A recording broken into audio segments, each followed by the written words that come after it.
சங்கீதம் 25ஆம் சங்கீதம் 3வது வசனத்தை வாசிக்கலாம். உம்மை நோக்கி காத்திருக்கிற ஒருவரும் வெட்கப்பட்டு போகாதபடி செய்யும். முகாந்திரம் இல்லாமல் துரோகம் பண்ணுகிறவர்களே வெட்கப்பட்டு போவார்களாக. கர்த்தருடைய பரிசுத்த நாமத்துக்கு மகிமை உண்டாகட்டும். உம்மை நோக்கி காத்திருக்கிற ஒருவரும் வெட்கப்பட்டு போவதில்லை. கர்த்தரை நோக்கி காத்திருக்கிற யாவரும் ஒருவரும் வெட்கப்பட்டு போவதில்லை. கர்த்தருடைய பரிசுத்த நாமத்துக்கு மகிமை உண்டாகட்டும். கர்த்தரை நோக்கி காத்திருக்கிற பிள்ளைகளை தேவன் ஒரு நாளும் வெட்கப்பட்டு போகாதபடி அவர் தலைகளை நிமிர பண்ணுகிறவராக இருக்கிறார். சங்கீதக்காரன் தாவீது எழுதுகிறார், நோக்கி காத்திருக்கிற ஒருவரும், ஆண்டவரை நோக்கி பார்த்து கொண்டு இருக்கிற ஒருவரும் வெட்கப்பட்டு போவது இல்லை என்று சொல்லுகிறார். அவரை நோக்கி பார்த்த முகங்கள் எல்லாம் பிரகாசம் அடைந்தது. அவரை நோக்கி பார்த்த முகங்கள் எல்லாம் வெட்கப்பட்டு போகாமல் கண்ணீர் துடைக்கப்பட்டது, கவலைகள் மாற்றப்பட்டது, வேதனைகள் மாற்றப்பட்டது. இந்த கால வேளையிலும் கூட அவரை நோக்கி காத்து இருக்கிற ஒவ்வொரு மேலும் கண்ணீர்களை மாற்றி, கவலைகளை மாற்றி, பாரங்களை மாற்றி ஆண்டவராகிய தேவன் அவர்களை ஆசீர்வதிக்க அவர் போதுமானவராக இருக்கிறார். கர்த்தருடைய பரிசுத்த நாமத்துக்கு மகிமை உண்டாகட்டும். சங்கீதக்காரன் எழுதுகிற பொழுது 5ஆம் சங்கீதம் 3வது வசனத்தில் வாசிப்போமானால், நீ ஆயத்தமாகி கர்த்தருக்கு காத்திருக்கிற போது நாம் ஆயத்தம் இல்லாமல் வந்துடக்கூடாது. ஆயத்தத்தோடு காணப்பட வேண்டும். இந்த நாளிலே ஏதோ தோத்து சும்மா இருப்போம் முடியல. ஆயத்தத்தோடு இந்த நாளிலே அதிகாலையிலே கர்த்தர் சமூகத்தில் காத்திருக்க போறேன்.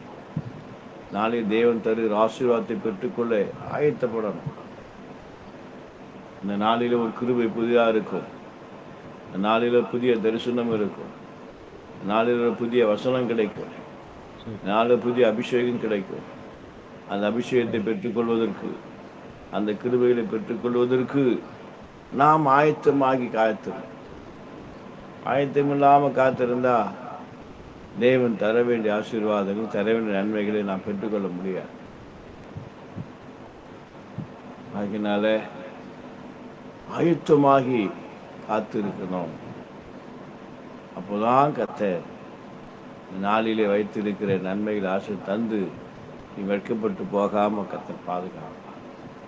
சோதரம் அதே 31ஆம் சங்கீதத்திலே வாசித்து பார்ப்போம்னால், 31ஆம் சங்கீதம் 24வது வசனத்தை வாசிக்கிற பொழுது அங்க சொல்றார் ஆண்டவர். வாசிப்போம். கர்த்தருக்கு காத்திருக்கிறவர்களே, நீங்கள் எல்லாரும் திடமனதா இருங்கள். ஆயத்தமாகி காத்திரு. நீ கர்த்தருக்கு காத்து. வேற மனுஷனை நோக்கி பார்க்காத, கர்த்தரை மட்டும் காத்துரு. அவர் உன் வெட்கத்தை மாற்றுவார், உன் தலையை உயர்த்துவார், உன் தலையை நிமிர பண்ணுவார். ஒருபோதும் எந்த சூழ்நிலையிலும் எந்த இடத்திலும் உன்னை கர்த்தர் கைவிட மாட்டார், வெட்கப்பட விட. கர்த்தருக்கு மட்டும் காத்து. கர்த்தருக்கு எப்படி காத்திருக்கணும், எதற்காக காத்திருக்கணும் என்று வேதத்தில் அநேக காரியம் சொல்லப்பட்டிருக்கு. இதில் ஒரு காரியத்தை நாம் பார்ப்போம்னால், தாவீது சொல்லுகிறார், கர்த்தருக்காக நான் பொறுமையோடு காத்திரு. ஆயத்தமாய் காத்திரு, கர்த்தருக்கு நீ காத்திரு, பொறுமையா காத்திரு. கஷ்டப்படக்கூடாது. உடனே செய்யலையே ஆண்டவர், நான் கஷ்டத்தை அனுபவிக்கிறேனே, அவங்களாம் அப்படி சொல்றாங்களே, அவசரப்படுறாரு. பொறுமையா காத்து, பொறுமையா இருக்கணும். அப்போதான் ஆண்டவர் சரியா செய்வார். யோபு பொறுமையா காத்திருந்தான். யாக்கோபின் புஸ்தகம் 5ஆம் அதிகாரம் 7 வாசிக்கும் போது பொறுமையா காத்திருந்தான். சாமுவேல் தீர்க்கன் சவுலை பார்த்து சொன்னார், 7 நாள் காத்திரியா. பொறுமையா காத்திருக்க முடியல, அவசரப்பட்டான். அவசரப்பட்டு பலி செலுத்திட்டான். பலி செலுத்தி முடிக்கிற போது சாமியில் புத்தியினமாக செஞ்சிட்டீரே. கர்த்தருடைய ஆசையை இழந்து போனான், ராஜ்யத்தை இழந்து போனான், நன்மைகள் இழந்து போனான். கர்த்தர் புறம்பை தள்ளிவிட்டார். காத்திருக்க வேஸ்ட்டாக போகக்கூடாது, காத்திருக்கிற காரியம் வேஸ்ட்டாக போகக்கூடாது. ஆகினால கர்த்தருக்கு நீ காத்திரு, ஆயத்தமாகி காத்திரு, பொறுமையாக காத்திரு. அப்போ ஆண்டவராகி தேவே உன் தலையை நிமிர பண்ணி வெக்கத்தெல்லாம் எடுத்து போடுவான். சத்து இருக்கிறான், வெட்கத்தை விழுத்துவான். விரோதிக்கிறவர்தான் வெட்கத்தை விழுத்துவான். கர்த்தருடைய பரிசுத்த நாமத்துக்கு மகிமை உண்டாகும். சோதரம் அடுத்தது வாசிக்கிற போதும் நாம் காத்திருக்கணும். கர்த்தருக்கு காத்திரு, பொறுமையாக காத்திரு. 3வது சொன்னாரு, சோதரம் 33ஆம் சங்கீதத்தில் 18வது வசனத்தை வாசிக்கும் போதோ, நமக்கு பயந்து நமக்கு கிருபைக்கு காத்திருக்கிறவர்களின் ஆத்துமாக்களை மரணத்துக்கு விலக்கி விடுவிக்கவும் பஞ்சத்தில் அவர்களை உயிரோடே காக்கவும் கர்த்தருடைய கண் அவர்கள் மேல் நோக்கமா இருக்கிறது. அல்லேலூயா. கிருபைக்கு காத்து, ஆயத்தமாகி காத்திரு, பொறுமையா காத்திரு, கர்த்தருக்கு காத்திரு, கிருபைக்கு காத்திரு. கிருபை ஆயத்தமா இன்னைக்கு ஆண்டு காலைதோறும் புதிதான கிருபைன்னு சொல்றோம். அந்த புதிய கிருபை பெற்றுக்கொண்டு ஆயத்தமா இருக்கணும்ல. ஆயத்தம் இல்லாம வந்து கிருபம்மன் எப்படி அந்த கிருபை கிடைக்கும்?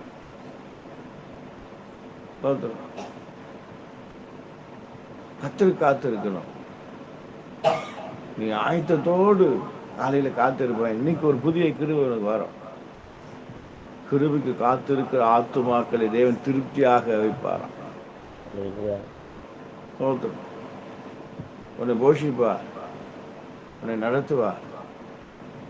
கிருபை காத்து அனைதோறும் அவருடைய கிருபை புதிதா இருக்கு. அந்த கிருபை நிர்மூலமாகாமல் பாதுகாக்கும். அந்த கிருபை உன் குடும்பத்தை பாதுகாக்கும். அந்த கிருபை உன்னை வழுகாதபடி பாதுகாக்கும். ஆளுகள் சறுக்கிற போதெல்லாம் கிருபை தாங்கிட்டே போகும். அந்த கிருபை உன் பலவீனத்தை எல்லாம் மாற்றும், வியாதியெல்லாம் மாற்றும். அதனால்தான் கிருபைக்கு காத்தது. 147ஆம் சங்கீதம் 11வது வசனத்தை வாசிப்பீர்களானால், கிருபைக்கு காத்திருக்கிற பிள்ளையை மேல் கர்த்தர் பிரியமாக இருக்கிறார். கர்த்தர் பிரியமாக இருக்கிறார். கிருபைக்கு காத்திருக்கிற பிள்ளைகள் ஆயத்தமாகி நீ காத்திரு, கர்த்தருக்கே காத்திரு, பொறுமையாக காத்திரு, கிருபைக்கு காத்து, கிருபை காத்து. நாளிலே என் குடும்பத்துக்கு கிருபை வேணும், எனக்கு கிருபை வேணும். வேலை செலுத்து போகிறேன், வரேன், ஆண்டோட கிருபை தான் என்னை பாதுகாப்பு. கிருபை நாளுக்கு ஒரு கிருபை நாம் காத்திருந்து பெற்றுக்கொள்ளவில்லை என்றால் இந்த உலக வலையிலே, சத்துரு வலையிலே, உலக காரியத்தை விழுந்து போதும். நம்ம கரைப்பிடிச்சுக்கணும், நம்ம தீட்டுப்பிடிச்சுக்கணும், நம்ம அசுசிப்படுத்திக்கணும். நாம் ஆண்டவர் தருகிற சகல நன்மைகளை நாம் இழந்து போகிறோம். சோதரம் அடுத்தது ஆண்டவர் சொன்னாரு, சோதரம் 119ஆம் சங்கீதத்தில் 74வது வசனத்தை வாசிக்கும் போதோ, சோதரம் நான் உம்முடைய வசனத்திற்கு காத்திருக்கிறபடியால், வசனத்துக்கு காத்திருக்கிறபடியால் உமக்கு பயந்தவர்கள் என்னை கண்டு சந்தோஷப்படுவார்கள். அல்லேலூயா. வசனத்துக்கு காத்திருக்கணும். சோதரம் ஆயத்தமாய் காத்திரு, கிருபை காத்திரு, கர்த்தருடைய வசனத்துக்கு காத்திரு. வசனம் ஆண்டுடைய வார்த்தை ஜீவன் உள்ளது. இந்த வார்த்தை கேட்டவுடனே உட்கொண்டேன். அதை என் ஆவி, என் ஆத்மா, என் சரீரத்துக்கு ஒரு புதிய பல பூஸ்டை விட ஸ்ட்ராங், ஹார்லிக்ஸை விட ஸ்ட்ராங். போதும். கண்ணீரை மாற்றும், கவலையை மாற்றும், பலவீனத்தை மாற்றும், வியாதிகளை மாற்றும், சத்துருவை ஜெயிக்கும். சத்துரு எடுக்கப்பட்டு போவான். கர்த்தருடைய வசனத்தை கண்டவுடனே சத்துரு ஓடி போவான். கர்த்தருடைய வசனத்தை காத்து ஆண்டவரே இந்த நாளுக்கு தேவையான மன்னா, அதான் கர்த்தருடைய வசனம். ஒரு வார்த்தை கிடைச்சா போதும், அது வாழ்க்கையை தலைகளா மாற்றி. ஒருத்தர் 100க்கு அதிபதி சொன்னா ஒரே ஒரு வார்த்தை தான். எனக்கு பல ஆண்டர் பல நேரம் பேசணும் கிடையாது, ஒரு வார்த்தை போதும்.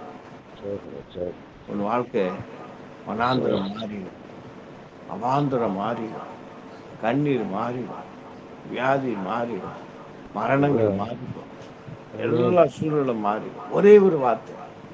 எழுந்து படுக்கை எடுத்து நடன்னு சொன்னான். 38 வருஷமா படுத்து கிடந்தவன் ஒரே ஒரு வார்த்தை வந்தது, நடந்துட்டான். ஒரே ஒரு வார்த்தை தான் போதும். உன் கண்ணீர் மாறிடும், உன் பிரச்சனை மாறிடும், உன் பலவீனம் மாறிடும், உன் வியாதி மாறிடும், உன் நெருக்கம் மாறும், எல்லாம் மாறிடும். ஒரே ஒரு வார்த்தை. உன் மரண படுக்கை மாற்றுவா, உன் வியாதி படுக்கை மாற்றுவா, உன் சோதரம் கஷ்டத்தின் மத்தியில் இருக்கிறவனை மாற்ற ஒரே ஒரு வார்த்தை போதும். அதை பலப்படுத்தும், அது உன்னை தேற்றும், அது உன்னை ஆற்றும், அது உன்னை நிறுத்து நிலையில் இருக்க போடும். கர்த்தருடைய வார்த்தை. ஹல்லேலூயா. ஸ்தோத்திரம். ஆயத்தமாகி காத்திரு, உரிமையோடு கர்த்தருக்கு காத்திரு, கிருபைக்கு காத்திரு, கர்த்தருடைய வசனத்தை காத்திரு. ஸ்தோத்திரம். ஏசாயா பக்தன் எழுதுகிற போது 40ஆம் அதிகாரம் 31வது வசனத்தை வாசிக்கும் போதோ, கர்த்தருக்கு காத்திருக்கிறோடோ புது பலன் அடைவார். புது பலனுக்காக காத்திரு, புது பலன். நேற்றைய பலன் இல்லை ஆண்டவர், இன்னைக்கு எனக்கு புதிய பலன் வேணும். என் கைகளுக்கு, என் கால்களுக்கு, என் ஆத்துமாவுக்கு, என் சரீரத்துக்கு புது பலன் வேணும். தாவீது சொன்னான், என் ஆத்துமாவிலே பலன் தந்து என்னை தைரியப்படுத்தி. தாவீது சொன்னான், ஆத்துமாவிலே பலன் தந்து என்னை தைரியப்படுத்தி. அந்த பலன் வேணும், புது பலன்.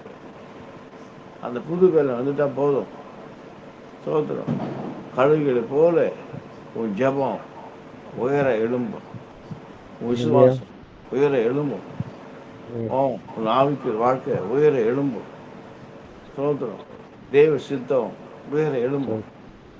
அந்த புது பலன் வரலனாக்க எப்பவும் போல அழுதுகிட்டே இருப்பேன், எப்பவும் போல பிரச்சனை சொல்லிக்கிட்டே இருப்பேன், எப்பவும் போல பலவீனம் சொல்லிக்கிட்டே இருப்பேன், எப்போ போல முடியல போதும், நெருக்கம் பாடு அவர் சொல்லிக்கிட்டே. புது பலன் வந்துட்டா போதும். சட்டைகளை அடித்து போதும், மேலே எலும்புக. பிரச்சனை தெரியாது, கண்ணீர் தெரியாது, கவலை தெரியாது, நெருக்கம் தெரியாது, பாடுகள் தெரியாது. ஹல்லேலூயா. கர்த்தருடைய பரிசுத்த நாமத்துக்கு மகிமையுண்டாகும். ஆகினாலே ஸ்தோத்திரம். ஆயத்தமாய் காத்திரு. கர்த்தரை நோக்கி காத்திருக்கிற ஒருபோதும் வெட்கப்பட்டு போகுது. காத்திருக்கணும், கர்த்தருக்காக காத்திருக்கணும். அதை எப்படி காத்திருக்க? ஆயத்தமாய் காத்திரு, பொறுமையாக காத்திரு, கிருபைக்கு காத்திரு, ஸ்தோத்திரம். வசனத்துக்கு காத்திரு, புது பலனை பெற்றுக்கொள்ள காத்திரு. ஸ்தோத்திரம். அடுத்து சொல்லப்பட்டு இருக்கிறது அதே எஸ்ஐயா 59ஆம் அதிகாரம் 11வது வசனத்தை வாசிப்பாயானா, ரட்சிப்பு காத்து, மீட்பு காத்து, ரட்சிப்பு. ஏதோ உனக்கு ஒரு மீட்பு தேவை, ஏதோ ஒன்று ஆண்டு தூக்கி விடணும், ஏதோ ஒரு காரியத்தை ஒன்று தூக்கி விடணும். பாவத்திலிருந்து, வியாதியிலிருந்து, பலவீன படுக்கிலிருந்து, சோர்விலிருந்து, பின்மாற்றத்திலிருந்து உன்னை தூக்கி விடணும். கர்த்தர் காத்து. ரட்சிப்புக்கு நான் காத்து இருக்கிறேன். ரட்சிப்பு தூக்கி விடணும் ஆண்டவர். அவன் கர்த்தருக்கு நீ காத்திரு, அப்போ நீ வெட்கப்பட்டு போக மாட்டேன். ஆமென். அப்போது ஆயத்தமாய் காத்திருப்பாயானால், பொறுமையோடு காத்திருப்பாயானால், கிருபைக்கு காத்திருப்பாயானால், வசனத்துக்கு காத்திருப்பாயானால், புதுபெருனை காத்திருப்பாயானால், ரட்சிப்பு காத்திருப்பாயானால், உன்னை ஒரு நாள் வெட்கப்பட விட மாட்டான். ஆமென். காலை வேளையிலே ஆண்டவரை நோக்கி காத்திருங்க, கர்த்தர் வெட்கப்பட விட மாட்டான். ஆமென். காத்திருக்கிற போது ஏனோதானோ கடமைக்காக, நேரத்துக்காக, பேருக்காக அல்ல, ஆயத்தமாய் காத்திரு. ஸ்தோத்திரம். ஒரு தீர்மானம், இந்த நாளிலே காலையிலே எனக்கு புதுபெலன் வேணும்,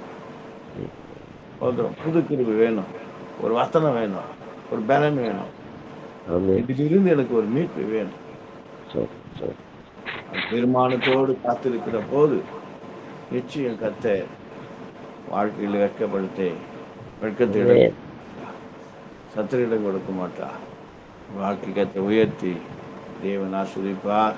இந்த கால வேளையிலே கர்த்தரை நோக்கி காத்திருந்து இந்த ஆசீர்வாதத்தை பெற்றுக்கொள்வோம். கர்த்தர் உங்களுடைய ஆசீர்வாதத்தை மேன்மைப்படுத்துவாராக. எல்லாரும் ஜெபம் பண்ணலாமா? எல்லாம் கொஞ்ச நேரம் முழங்கால் படிட்டு கரங்களை உயர்த்தி காத்திருக்கிற பிள்ளைகளை போல் சொல்லி இருக்கிறேன். காலையில் காத்திருக்கிறையா என்று சொல்லிக்கொள்ள சோத்து பண்ணி நான் ஜெபம் பண்ணுவோம். சோதரம் சோதரம் சோதரம் சோதரம் அப்பனே சோதரம்